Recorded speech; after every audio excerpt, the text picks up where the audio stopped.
Hola, bienvenidos a De qué se habla a las 7. Esta noche tenemos 3 temas que dan de qué hablar en la agenda nacional. Vamos a empezar con una excelente noticia para la biodiversidad de nuestro país, porque en medio de la expedición Sinú fueron descubiertas 30 especies de aves. También hablaremos de los casos positivos de COVID en niños y jóvenes durante el tercer pico de la pandemia. Y para finalizar, conversaremos sobre música. Hoy recordamos a Martín Elías, se conmemoran 4 años de su muerte y hablamos de lo que viene para el vallenato. Comenzamos. Hechos, datos, cifras y personajes que nos hacen hablar. Quiero que comencemos por estas imágenes captadas por los expedicionarios en el cerro de Murrucucú, cuando salieron en busca del periquito del Sinú, del que no se tiene registro confirmado desde 1949. Aunque no tuvieron la suerte de encontrarlo, pues hallaron 30 nuevas especies de aves en el departamento de Córdoba, un hallazgo que hasta el mismo actor Leonardo DiCaprio, defensor de las causas ambientales, retuiteó desde su cuenta personal. Observadores de aves, guías de campo y naturalistas se reunieron para recorrer el Cerro Murrucucú en la serranía de San Jerónimo, logrando registrar 238 especies de aves en 11 días de expedición. De las especies encontradas, hay más de 25 nuevas para el departamento de Córdoba. Incluso algunas de ellas no se habían registrado desde hace más de 70 años en esa zona del país. Pero las aves no fue lo único que encontraron. Este grupo también se dejó registro de una serpiente, una nueva especie de árbol de cacao, una clase de ardilla y una nueva rana. Bueno, y sobre esta gran expedición y sus hallazgos hablaremos con Hugo Alejandro Herrera, presidente de la Sociedad Ornitológica de Córdoba, y María Lourdes Zimmerman. Ella es directora de contenidos del Natural Press. Muchas gracias a ustedes por acompañarnos. Hoy iniciemos con Hugo. Iban en búsqueda del periquito del Sinú y terminaron encontrando 30 nuevas especies de aves, además de otros animales. Cuéntenos cómo fue esa experiencia, cuántas personas participaron. José Fernando, Daniela, muy buenas noches y gracias por su invitación. Realmente esto es una expedición que nos tiene gratamente sorprendidos. Íbamos en búsqueda de una especie de ave que realmente es muy importante para nosotros, para Córdoba y para el país, porque es endémica, que se llama el periquito del Sinú y no se registra desde 1949. No la encontramos, pero nos trajimos, como dice un compañero nuestro, un gran biólogo, Diego Calderón, un costalado de buenas noticias. Registramos alrededor de 238 especies de aves, y entre ellas 25 de esas especies que registramos no habían sido nunca encontradas en el departamento de Córdoba, lo cual es una noticia no solamente importante para el departamento, sino para la nación, y hace de esta expedición una de las más nutridas en la historia reciente del país. Entonces nos sentimos súper orgullosos con este resultado y nos anima a seguir trabajando y a buscar mucho más. Seguramente la lorita por ahí está, en alguna parte de esa hermosa selva. ¿Cuál es la importancia de este lorito del Sinú? ¿Por qué llevan tantos años tratando de encontrarlo?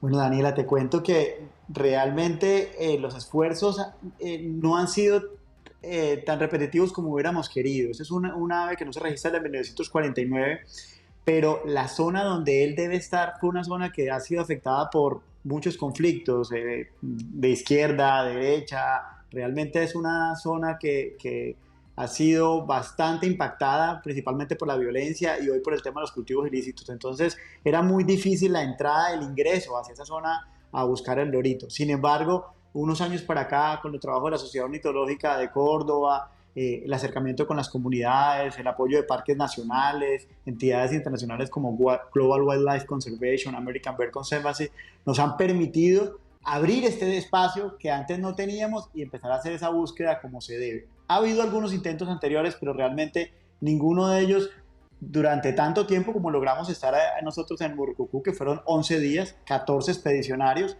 Esto no se había dado en la historia. Entonces, eso es lo que ha pasado realmente con el lorito. No hemos podido buscarlo de la manera como se debía y es muy importante porque solamente existe en Colombia y dentro de Colombia solamente se registró en el año 1949 sí, en el departamento de Córdoba. Sí. Mire, la última vez usted lo acaba de decir, pues este periquito fue avistado en 1949. ¿Será que ya se extinguió o hay indicios que demuestren que puede seguir con vida, doctora María Lourdes? Hola, Daniela y José Fernando, muchísimas gracias por la invitación. Bueno, pues se supone que eso es lo que están buscando los expedicionarios y ese es el gran esfuerzo que están haciendo de poder saber si está ahí, teniendo en cuenta que ese registro se hizo desde 1949. Pero claramente hace parte de esos retos que están generando los investigadores y la ciencia en nuestro país, cuando hoy logran volver a entrar a un territorio al que no podían entrar desde hace 50 años y que hoy, a pesar de que Colombia no está en absoluta paz y que todavía somos parte de un conflicto armado, han empezado a darse todas esas posibilidades para que los investigadores empiecen a penetrar en las selvas y a través de las diversas expediciones que se están haciendo. Acabamos de ver una expedición también al Guaviare hace unos días con unas conclusiones muy interesantes, pues sigan los expedicionarios generando este tipo de ejercicios y generando información para la toma de decisiones. Ojalá la puedan encontrar y tenemos fe de que es así, lo hablábamos con Diego Calderón. Hugo, ¿cómo fue la planeación de esta expedición? ¿Hace cuánto estaban intentando realizarla? Daniela, llevamos 3 años tratando de ir a esa zona. Realmente, pues al principio fue un poco difícil encontrar apoyo, porque realmente quien nos creyera que el periquito existía fue difícil encontrarlo. Cuando ya logramos encontrar las personas que nos iban a apoyar, las organizaciones que nos iban a apoyar, lograr esa estructuración con la comunidad tampoco fue fácil. Había un tema de un atentado, habría otra situación de violencia que nos hizo abortar 3 veces la expedición y ya estábamos a punto de salir. La última fue el año pasado, en diciembre, cuando 15 días, íbamos a salir el 15 de diciembre y resulta que el 30 de noviembre hubo un atentado en Tierra Alta y pues nos tocó abortar la misión y volver a replantearla para febrero de este año. Entonces fueron 3 años luchados con mucha persistencia hasta que por fin se dieron las condiciones y hoy, bueno, tenemos los resultados y nos damos cuenta que valió la pena esa espera y ese esfuerzo. Bueno, pues antes de seguir con las preguntas y por supuesto investigando aún más sobre esa expedición tan maravillosa, que aunque no encontramos el periquito del Sinú, pues encontramos 30 especies nuevas y ya nos van a hablar sobre estas nuevas especies y qué significado tienen para nuestro país y para la región. Tenemos que felicitarlos, pues además del hallazgo de estas nuevas especies, ha tenido una gran visibilidad a nivel mundial. Incluso fue elogiado, como ya lo dijimos, por el actor Leonardo DiCaprio en Twitter. Daniela, ¿qué dijo? El actor dijo: un equipo de expedicionarios en busca del lorito del Sinú encontró 30 especies de aves nuevas en Córdoba, en Colombia. El periquito no era uno de ellos, pero las 238 especies que encontraron les ha dado esperanzas de que todavía pueda estar en algún lugar de los Andes. Eso fue lo que dijo DiCaprio. Bueno, Hugo, ¿qué anécdota o historia nos puede contar de esta expedición que se hizo en el Sinú? José Fernando, hay una muy buena con un pajarito muy extraño que es llamado coloquialmente como pico agudo y por los científicos se llama Oxyrhynchus cristatus. Ese es un pajarito que solamente se ha registrado 5 veces en la historia del país y la 5ª vez fue en esta expedición. Pero entonces estábamos todos los expedicionarios pues, observando, escuchando, cuando uno de ellos, Diego Calderón, que es nuestro director en biológico y ornitológico de la expedición, dijo que había visto el Oxyrhynchus y el Oxyrhynchus y pues lo vi y nadie le creía porque realmente es un pájaro muy extraño y no esperábamos encontrarlo allá. Y dice, no, Diego, tú nos estás tomando del pelo, eso no es así. Y el hombre, pero créanme, y nadie le creía. Al segundo día, no, que volvió y lo escuchó, pero nadie más lo veía, sino solamente él. Entonces, pues nadie le creía y creíamos que seguía con el cuento. Como al tercer día llega uno de nuestros guías, un muchacho que estaba trabajando con logística, que estaba estrenando una cámara y empezaba a tomarle foto a todo, a la hormiguita, a la flor, un pelado muy, muy acucioso, muy, muy curioso. Resulta que llega a la hora del almuerzo con su cámara y dice, mire, aquí tengo un pajarito que se me paró como a 2 metros y estuvo ahí como 5 minutos frente a mí. ¿Qué pajarito será? Volteamos a mirar y cuando encontramos que era el pico agudo del Oxyrhynchus, eso era para reírnos totalmente, porque realmente pues, el que menos esperábamos pues lo encontró y el que menos conocía pues como el tema pues fue la persona que tuvo el honor de encontrar. Y pues qué rico encontrar a la comunidad de esa manera vinculada y disfrutando de todos los hallazgos. Y en ese momento ya por fin le pudimos creer a Diego Calderón que había visto el famoso pico agudo. Hugo, no, pues con esas anécdotas yo estoy que le digo que me voy con usted a la siguiente expedición. Me invita a mí también. Bueno, lo llevo también, vamos todos.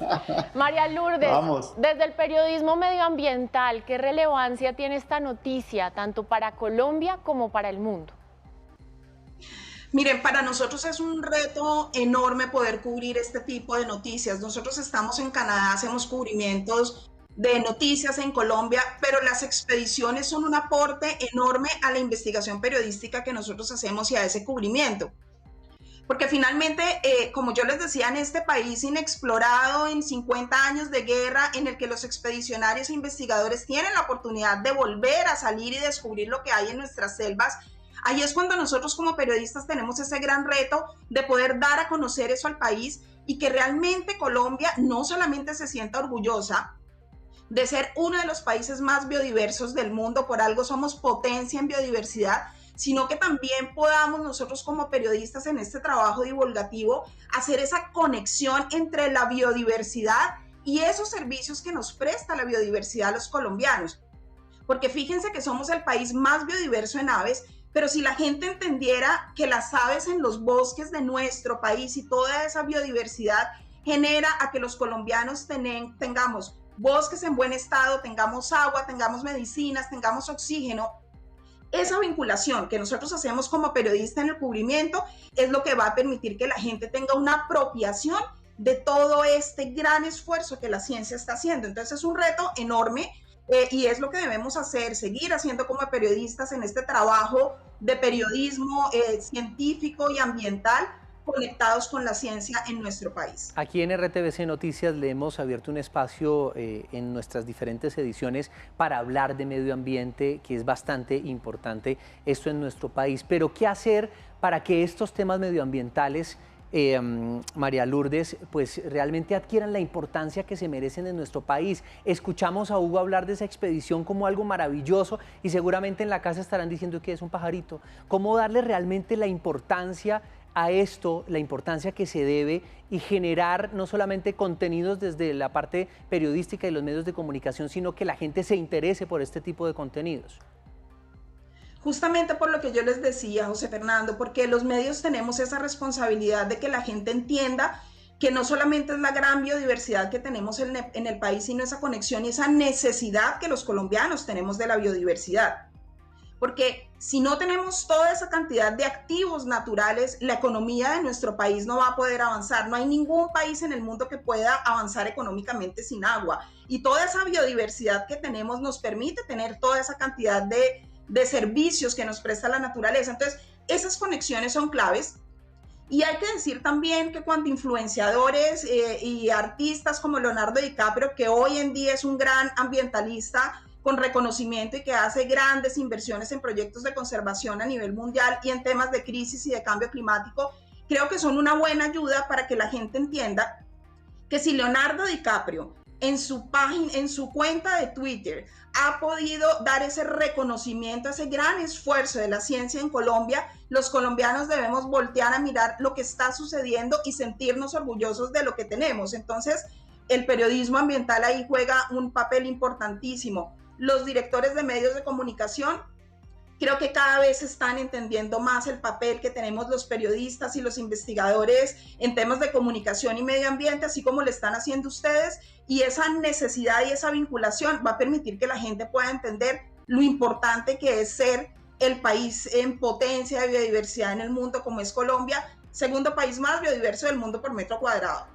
Daniela, es que escucho uno decir, por ejemplo, con eso que hablé ahorita del pajarito, con este problema también que hay de las abejas. En algún momento escuché en una conversación que teníamos, pero las abejas y qué importancia tienen las abejas. La gente no se imagina el impacto que tiene cada una de estas especies y los ecosistemas con los mismos seres vivos que estamos en este entorno y no sabemos realmente ni siquiera para dónde vamos. Lo que nos hace falta entender, José Fernando, es que todos tenemos un propósito en este mundo, animales y seres humanos.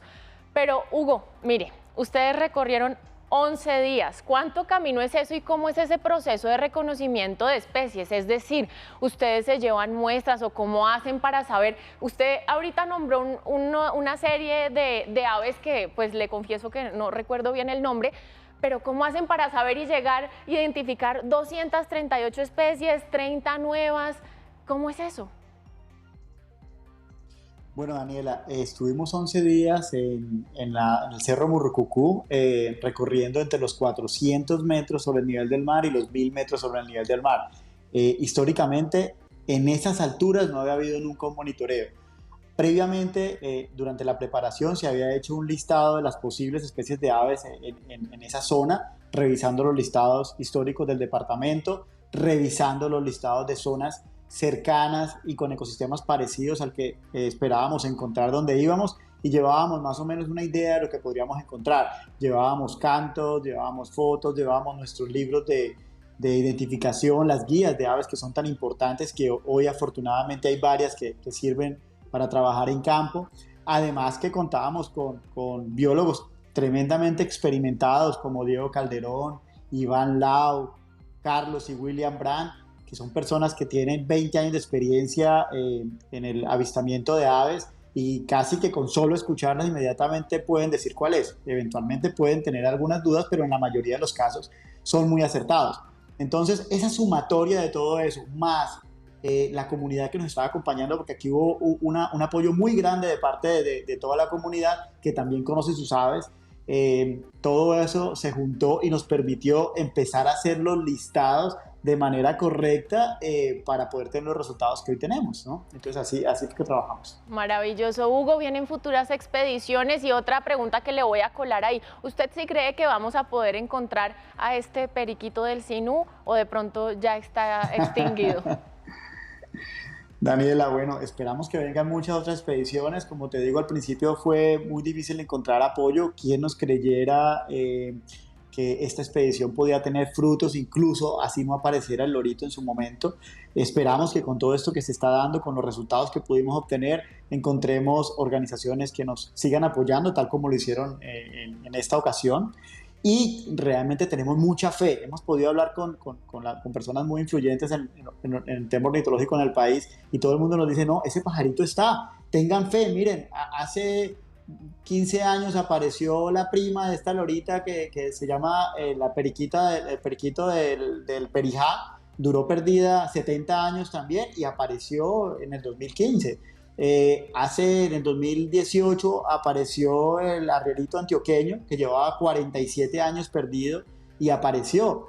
Finalmente tenemos la bonita historia del loro orejiamarillo, que duró prácticamente perdido alrededor de 50 años. Hace 20 años lo encontraron, empezaron un trabajo de conservación y hoy ya es un pájaro que sale de las listas de peligro crítico de extinción. Entonces, ¿por qué no soñar con que nuestra lorita está aquí también presente en esta selva tan bonita que existe en nuestro Alto Sinú, que probablemente tiene todas las condiciones para estar allí, probablemente está afectada? Creemos que de existir no deben haber más de 40 individuos, pero solamente que encontremos eso, seguramente después arrancaremos un plan de conservación que nos permitirá contar una historia de manera diferente.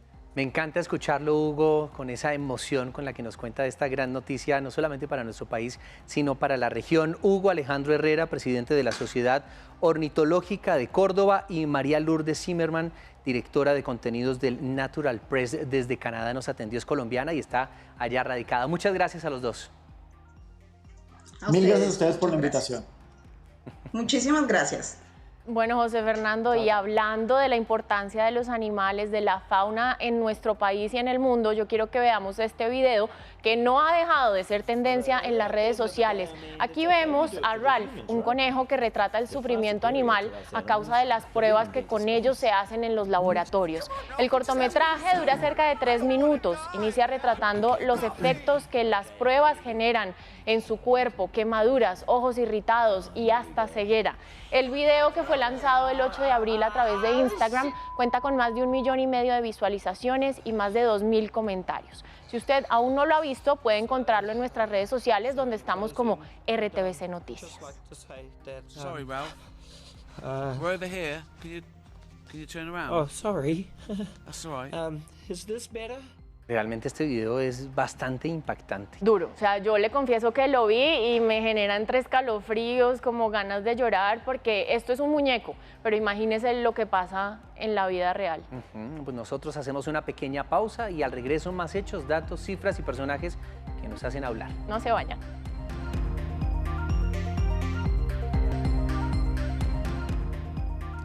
Hoy se cumplen 109 años del hundimiento del Titanic. Ocurrió en el año 1912 durante su viaje inaugural.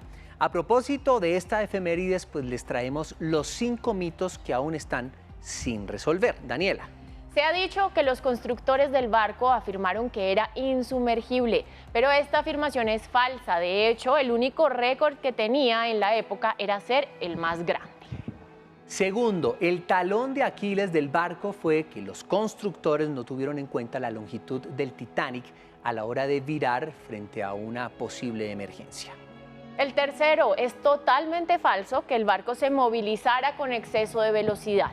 Esto se comprobó ya que no todas las calderas llegaron a encenderse en su máxima potencia. Cuarto, se habla de la culpa del director de la cadena de barcos y su cobardía al subir primero a uno de los botes salvavidas. Este dato es falso. De hecho, él ayudó a varios tripulantes a salvaguardar su vida antes de la suya. Y finalmente, la valentía del capitán. Aunque se le recuerda por hundirse junto al barco, él sería el responsable de la tragedia al haber ignorado las alertas de hielo y no reducir la velocidad. Así recordamos hoy en De qué se habla a las 7, el hundimiento del Titanic. El tercer pico de la pandemia llegó con más fuerza a todo el mundo. Ahora amenaza también a los más jóvenes y a los niños. Según algunas versiones entregadas por el alcalde de Medellín, Daniel Quintero, en su departamento habría casos de niños contagiados por el COVID en unidades de cuidados intensivos. Esta versión fue controvertida por el gobernador encargado de Antioquia, Luis Fernando Suárez, quien afirmó que no es inusual que estos casos se presenten también en los niños. 3 menores de 9 años en unidad de cuidado intensivo por patología relacionada con el COVID-19. Antecedentes importantes no tiene en este momento relacionados con el cuadro respiratorio actual, pero continúa obviamente el abordaje clínico de cada uno de esos 3 pacientes. Es importante hacer la salvedad de que el coronavirus afecta a toda la población en general, que estamos en un pico muy importante de toda la pandemia, tal vez el más crítico de todos, y que tal cual ha afectado a toda la población adulta y adulta mayor, pues también afecta a los niños. Y precisamente para entender qué está pasando con nuestros niños y jóvenes, de verdad esto es algo atípico, pues hemos invitado a la doctora Gina Paola Polo, epidemióloga de la Universidad de Sao Paulo. Gracias por acompañarnos, doctora Polo. Al inicio de la pandemia pues se decía que los niños portaban el virus, pero que no sufrían graves consecuencias. Sin embargo, pues no sé si estamos empezando a evidenciar que sí corren riesgos considerables. Realmente cómo poder explicar esto, porque pues hay una gran controversia con lo que nos dijo el alcalde y nos alarmó a todos los padres de familia. Muchas gracias, buenas noches, y José Fernando. Realmente sí es una situación que está llamando la atención no solamente de los epidemiólogos, de los investigadores, sino que también de los tomadores de... Y realmente si nosotros pensamos en la población como una pirámide, es decir, donde ponemos en la parte más baja las personas más jóvenes y en el ápice las personas mayores, hemos visto que siempre ha habido una mayor cantidad de casos en valores absolutos en las personas más jóvenes, ¿sí? Entonces estos casos siempre, el comportamiento siempre ha sido así. Sin embargo, cuando hablamos de la fatalidad o de la gravedad, siempre ha habido un inverso, es decir, la mayor cantidad de los fallecidos y de los hospitalizados en unidades de cuidados intensivos ha sido principalmente de las personas mayores. Sin embargo, esto no quiere decir que las personas más jóvenes no presenten tasas de fatalidad ni presenten gravedad en los cuadros clínicos, ¿sí? Entonces, por eso es tan importante hacer la salvedad que todas las personas, independiente de la edad, tenemos que mantener las medidas de cuidado y de prevención.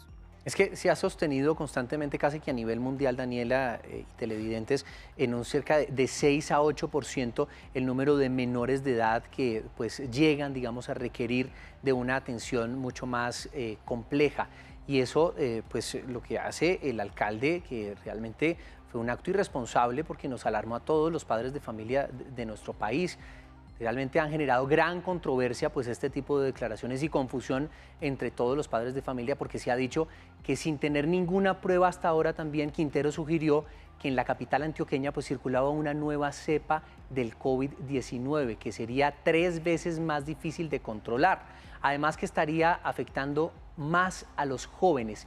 ¿Esto es real o no para descartar esta polémica que se generó?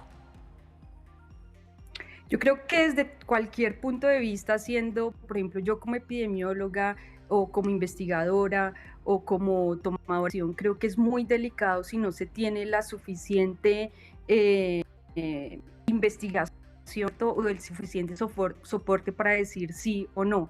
Realmente ahora es muy limitada, aunque sí se está realizando y es bastante importante, pero la investigación en la genética del virus y en esas variantes aún no es suficiente para establecer una asociación entre las nuevas variantes que tenemos en el país, ¿cierto? Y la cantidad de por ejemplo, los hospitalizados y fallecidos por COVID de las diferentes edades.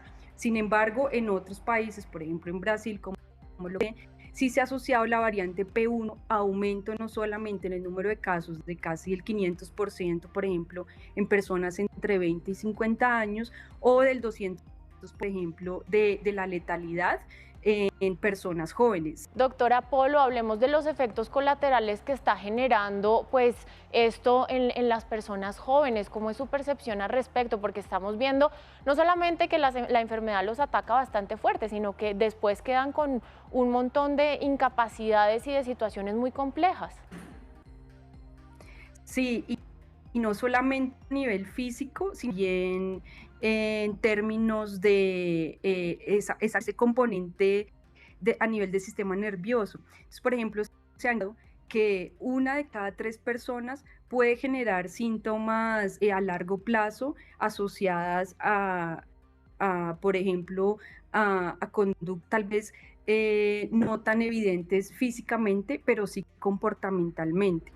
Entonces eso es algo que llama mucho la atención. Esas son publicaciones más recientes que también hay que verlas con mucho cuidado, claro, porque son en grupos poblacionales específicos, son en regiones específicas, ¿sí? No es fácil extrapolar esos resultados a nuestra realidad, siempre toca ser muy cuidadosos. Sin embargo, sí se efecto solamente, como lo mencionaba, sino también por ejemplo, mayor depresión o problemas asociados como a la capacidad de concentración. Entonces sí se han presentado y sí sería también bueno tener nuestros datos propios y hacer el seguimiento para realmente establecer cómo en Colombia están comportando esa sintomatología a largo plazo.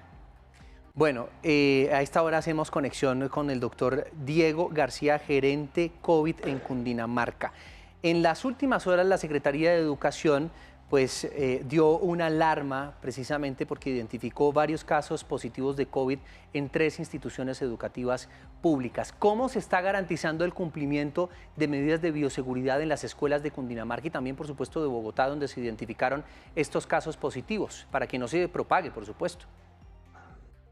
Sí, hola, muchas gracias por esta invitación a compartir acerca del trabajo que hemos venido realizando en COVID en el departamento de Cundinamarca. Nosotros iniciamos ya hace un par de días el trabajo de alternancia de la mano de nuestro secretario de Salud, del Ministerio de Salud, liderados por nuestro gobernador del departamento, Nicolás García, garantizando los diferentes protocolos de bioseguridad y acompañados además por la Secretaría de Salud del departamento y de los diferentes municipios para poder garantizar todas las medidas necesarias para minimizar el riesgo de contagio en la población infantil que está ya arrancando mediante alternancia en el sistema educativo del departamento. Doctor García, ¿qué información tiene usted al respecto sobre las cifras de los contagios de los niños y jóvenes en Cundinamarca?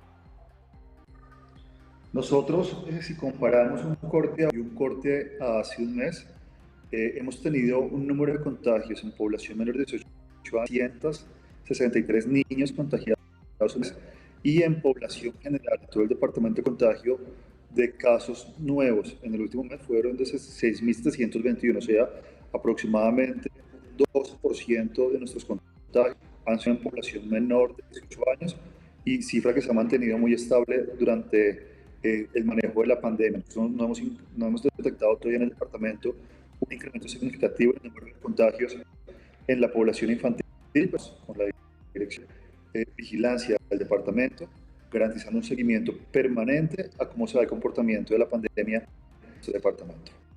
Bueno, hasta el momento Cundinamarca ha sido ejemplo de vacunación. De hecho, ustedes han ido a otras regiones del país casi que a dar cátedra y ayudar y asesorar a otros lugares precisamente cómo se debe vacunar, cómo lo están haciendo y cómo además, porque esto sí ha sido una polémica en diferentes espacios que hemos tenido, todos coinciden con que es necesario acelerar el ritmo que llevamos. ¿Qué está haciendo Cundinamarca para que esto pues comience a acelerarse un poco más y podamos vacunar a más personas? Así es, muchas gracias por ese reconocimiento. Cundinamarca ha aplicado a la fecha 198.189 dosis de todas las que nos han entregado, para un avance al día de ayer del 99.7%. Hoy hemos recibido dosis adicionales para ya continuar con la aplicación de las segundas dosis de Sinovac y adicionalmente también dosis de Pfizer para continuar avanzando en la vacunación del grupo de 66 años, que fue el último que permitió el Ministerio. Yo fui el director del programa de vacunación del Ministerio de Salud durante 8 años, 2011 a 2019. Entonces, gracias a esa experiencia en todo el tema de vacunación del país, y ya que nuestro gobernador del departamento, Nicolás García, es el presidente de la Federación Nacional de Departamento, sí hemos estado acompañando diferentes regiones del país y más que dando cátedra, realmente ha sido realizando un acompañamiento, compartiendo la experiencia del departamento de Cundinamarca, de cómo hemos venido avanzando en la vacunación y apoyando a estas regiones también en procesos de microplanificación, de trabajo con diferentes actores sociales, con las IPS, con las EPS, con alcaldes municipales, para ver cómo desde la Federación Nacional de Departamentos contribuimos en el objetivo de ir avanzando de manera armónica los diferentes departamentos del país en todo este plan de vacunación. Hemos ya acompañado departamentos como Sucre, Córdoba, Cesar, San Andrés, Providencia, en todo el trabajo que se realizó en la isla de Providencia para la vacunación de la población de 18 años, donde ya se alcanzó esa cobertura de rebaño allí. Y también hemos estado la semana pasada en el departamento de Magdalena y esta semana estuvimos también en el departamento de La Guajira acompañando todo este trabajo. Además, conozco muy bien todas las regiones del trabajo en el ministerio y a las diferentes personas de los equipos de vacunación. Doctor García, mire, una de las formas de prevenir este virus, pues evidentemente tiene que ver con higiene, con lavarse las manos constantemente. ¿Cómo se le va a garantizar o cómo se garantiza la bioseguridad en los niños y niñas que tienen menos recursos? Por ejemplo, en aquellos hijos de padres y madres que trabajan en la informalidad o que viven en zonas donde no hay fácil acceso al agua potable. Nosotros, el acceso al agua en el departamento de Cundinamarca, estamos contando con algunas cifras de acceso a agua potable, y en las diferentes zonas educativas también estamos garantizando que donde ya hemos venido abriendo mediante alternancia, en estos planteles educativos puedan tener los niños acceso a agua para hacer su lavado frecuente de manos y a elementos que les permitan también protegerse del contagio contra COVID en cada uno de estos. Es importante todo ese trabajo porque muy bien sabemos que el agua potable es la estrategia más costo efectiva en la prevención de enfermedades, y en todo el tema de COVID ha jugado un papel muy importante y preponderante. Muchas gracias, Diego García, gerente de COVID en Cundinamarca, y también a Gina Paola Polo, doctora en epidemiología de la Universidad de Sao Paulo. Gracias a los dos por acompañarnos en De Que Se Habla a las 7. Bueno, y esta noche en la emisión central no se pierdan nuestro informe especial. Mi papá mató a mi mamá. Esta noche, informe especial en emisión central de RTBC Noticias. La mataron por el hecho de ser mujer. Otra pandemia que no para, los feminicidios. Los celos patológicos muy presentes. La voz de las familias, su inmenso vacío. La máxima pena para mi papá. Los vacíos legales en las investigaciones. Cierta laxitud. A las 8 de la noche, informe especial. Conectados 24/7. Se cumplen 35 años de la muerte de la escritora Simone de Beauvoir, precursora de la lucha feminista. Sus obras, como El segundo sexo o Memorias de una joven formal, sirvieron para establecer la idea de igualdad de género, reivindicando el papel de las mujeres, más allá de su papel de esposas y madres. Fue la compañera sentimental de Jean-Paul Sartre, aunque nunca vivieron juntos. Los dos tenían un pensamiento muy liberal, tanto que se permitieron tener relaciones con diferentes personas sin afectar su relación. Y este video se ha vuelto tendencia en las redes sociales. La Asociación de Fútbol Argentino publicó el emotivo video con el que busca concientizar a la gente sobre las recomendaciones y protocolos en la lucha contra el COVID-19. En él recopilaron las voces de varios técnicos importantes del fútbol local con imágenes actuales de la pandemia, con el mensaje: este partido lo ganamos entre todos. Nosotros todo lo que esté a nuestro alcance para salvarnos lo vamos a hacer. Van y te presionan, y vos estás ahogado y ellos están frescos. Me encontré con un plantel inteligente y con mucho sacrificio. Un equipo, cuando tiene compromiso, cuando tiene convicciones, jamás renuncia a la participación. El equipo va a funcionar si funciona el equipo. Un jugador no va a salvar a todos. Todos cometemos errores, todos. Hay que tratar de aprender para que no nos vuelva a pasar. Esos son, José Fernando, los videos que le llegan a uno al corazón. Nosotros vamos ahora a una nueva pausa y al volver hablaremos de música y de lo que ha pasado tras la muerte de Martín Elías. Ya regresamos.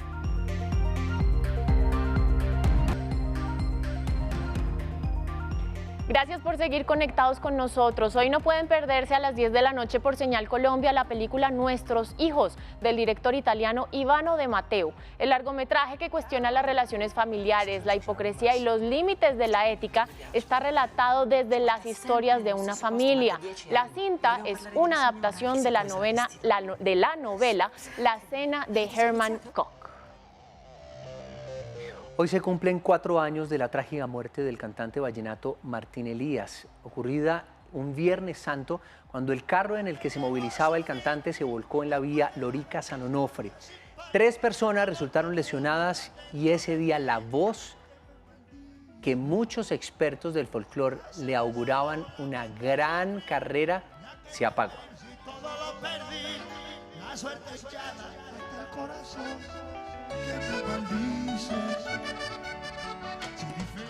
Los amantes del género vallenato han tenido que presenciar diferentes tragedias de sus ídolos a lo largo de la historia, y lo más triste, cuando estos aún eran muy jóvenes.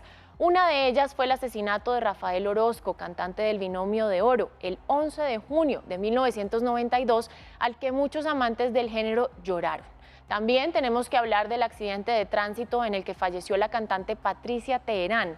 Esto fue el 16 de enero de 1995, cuando se movilizaba por la vía Barranquilla-Cartagena. Una llanta del vehículo en el que se transportaba se estalló, lo que hizo que el conductor perdiera el control y se estrellara. En el hecho también murió su esposo. Otro accidente, también de tránsito, fue en donde falleció el inolvidable Khaled Morales, cuando solo tenía 21 años. En esta ocasión, un hueco que estaba en la carretera hizo que el conductor, quien además era el hermano del cantante, perdiera el control del vehículo y se estrellara. Y la última pérdida para la música vallenata es la muerte de Jorge Oñate, quien falleció este año por varias complicaciones en su salud tras haberse contagiado con COVID-19.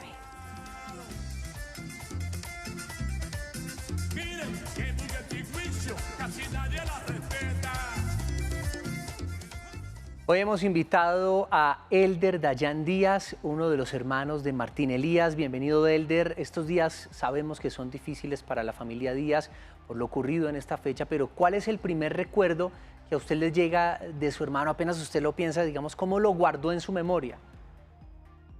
Bueno, de verdad, José Fernando, muchas gracias, buenas noches. Saludo a Daniela y a todos los televidentes. Sinceramente son muchos recuerdos, recuerdos bonitos, porque Martín Elías era una persona llena de detalles que alegraban la vida de cualquier persona independientemente de su voz. Yo creo que eso es lo que yo tengo aquí en mi corazón, y de sus mejores recuerdos como persona, como hermano, como amigo. Ahí está latente ese hombre. Es más, parece que Martín no se hubiera muerto físicamente. De verdad que lo tengo tan presente que a veces pienso que él está de viaje, o como yo vivía en Barranquilla, él vive en Valledupar, yo pienso que está en Valledupar allá en su casa. Elder, pues usted dice que lo tiene muy presente. ¿Cómo se lo imagina hoy? ¿Qué hubiera ocurrido si no hubiera pasado pues ese desafortunado accidente? Bueno, realmente las cosas de Dios son perfectas, ¿no? Ya nosotros ya lo que vamos a pensar, lo que voy a decir son cosas de humanos. Dios sabe por qué razón se lo llevó. Pero te cuento que Martín, así como decimos en el léxico vallenato, con el viaje que venía, se miraba como si fuera, que se postulaba que iba a ser el exponente número 1, o quizás estuviera compartiendo ese sitial con nuestro colega Silvestre Dangond, que en estos momentos es el número 1 del folclore. Y de verdad que a Martín todo el mundo lo pintaba en ese sitial, porque venía con un viaje musical impresionante y su personalidad lo ayudaba para ello. Yo tuve la oportunidad de estar ahí en el cementerio donde está su padre y donde está su hermano, y quería saber qué ocurre un día como hoy en Valledupar, en la tumba de su hermano. La gente lo conmemora, evidentemente estamos en medio de una situación compleja de salud, de pandemia, pero ¿qué pasó hoy en ese lugar? Bueno, José, de verdad que se presentaron varios hermanos míos estuvieron allá en la tumba, varios tíos hicieron un sentido homenaje, pocas personas, como tú lo estás diciendo, por la situación que está viviendo el país y el mundo, pero nunca dejamos de pasar ni el 14 de abril ni el 22 de diciembre, que es la fecha del fallecimiento de mi papá, en alto, porque siempre hay que recordarlos, tanto como en la alegría y en la tristeza. Recordamos su cumpleaños, su día de natalicio, y recordamos el día de su fallecimiento. Hoy estuvieron un par de hermanos allá. Rafael Santo encabezó la lista, un tío mío llamado Elber Díaz también le hicieron un sentido homenaje ahí, y de verdad que no está en cuerpo presente, pero de pronto ahí tenemos un lugar donde fue la última vez que lo vimos llegar, que fue al cementerio.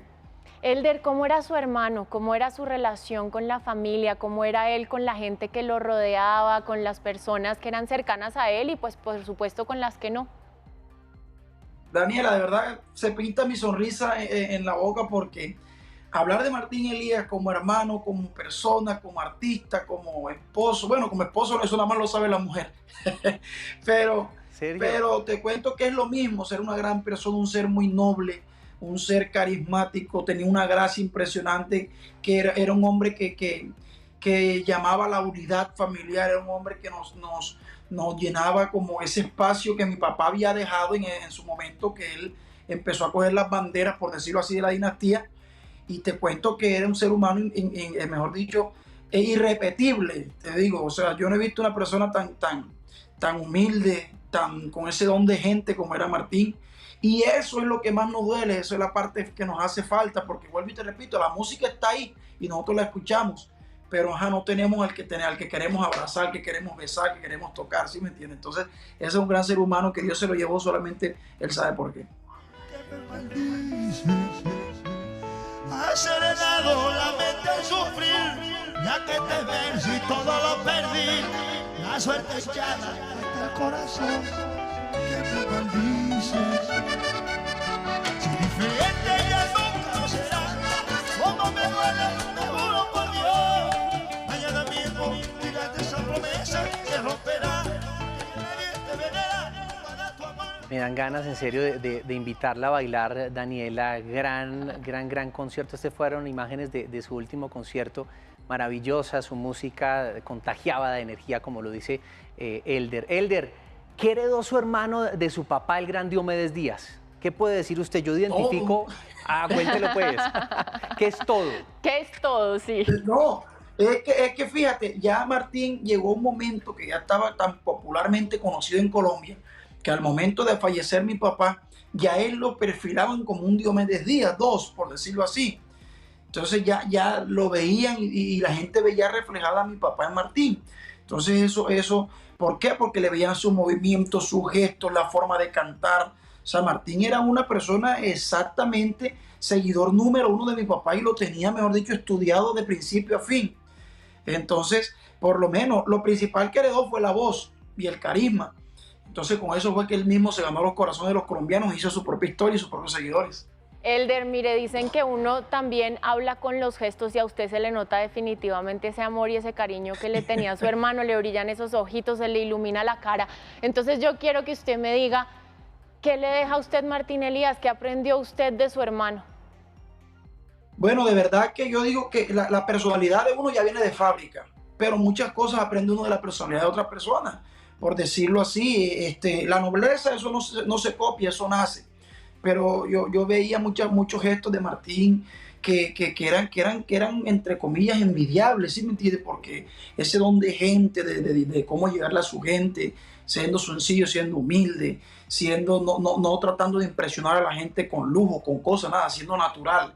Eso yo creo que lo heredo de mi hermano, aunque vuelvo y te repito, son cosas que vienen de fábrica, pero yo lo veía así, con esa forma, con esa admiración, con ese respeto que me lo cogí para mí y aprendí de él eso y me ha funcionado a la perfección. Mire, su hermano murió lamentablemente muy joven, pero yo creo que sí se puede hablar de un legado en el vallenato de Martín Elías, un legado que le deja a la música vallenata. ¿Cuál es ese legado? Bueno, en realidad Martín alcanzó a grabar aproximadamente 10 CDs y de esos 10 CDs llegó a pegar éxitos nacionales, como unos 5 o 6. Y además que pues nosotros los hijos de Diomedes, después de que hacemos nuestros éxitos, por decirlo así, nos escudamos en la música de nuestro padre.